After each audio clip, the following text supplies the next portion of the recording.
Ermənistanın baş naziri Nikol Paşinyan Azərbaycanı yalan ittihamlarla hədəfə alan bəyanat yayıb. Bu dəfəki istiqaməti kommunikasiya olan hökumət başçısı Zəngəzur dəhlizi ilə bağlı öhdəliklərindən yan keçərək öz ölkəsindən Azərbaycana kommunikasiya yolları təklif edib. Bəyanatı ekspertlər də təhlil edib, nəzər salaq.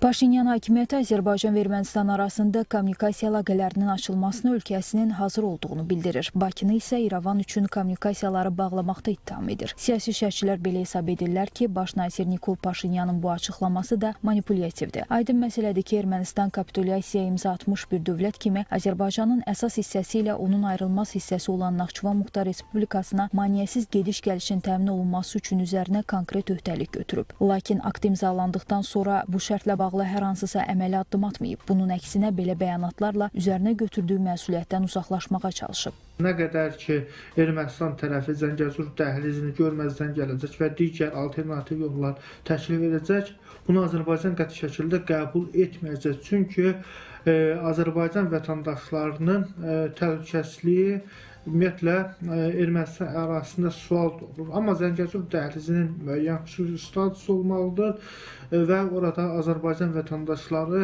maneəsiz gediş-gəlişi təmin olunmalıdır. Əlbəttə, Paşinyanın bu açıqlamaları həm də xarici qüvvələrə göstərdiyi növbəti şoudur. O demək istəyir ki, Naxçıvan və Azərbaycan arasındakı bağlantı Ermənistan yolları ilə də təmin oluna bilər. Hətta bundan əvvəlki bəyanatlarında hökumət başçısı ölkəsinin İranın şərtləri ilə Azərbaycanla Naxçıvan arasında quru kommunikasiyalarını təmin etməyə hazır olduğunu bildirib. Lakin boynuna götürdüyü öhdəliklərdən söz açmır. Ermənistan regiona kənar geosiyasi mərkəzləri dəvət eləyir.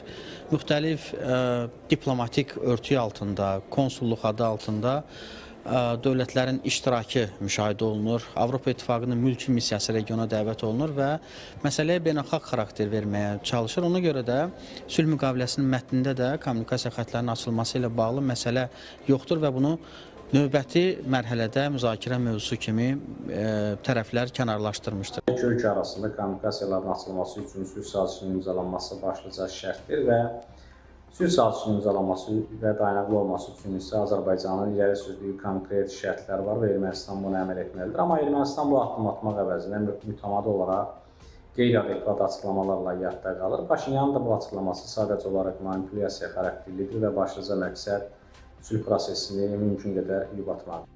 Kommunikasiyaların açılması sülhün əsas tərkib hissəsidir. Ermənistan nəzərə almalıdır ki, Azərbaycanla hər tərəfli sülhün təmini onun zəifləyən iqtisadiyyatına hədiyyədir. Əks halda Azərbaycanın alternativ yollardan istifadə etmə imkanı da var.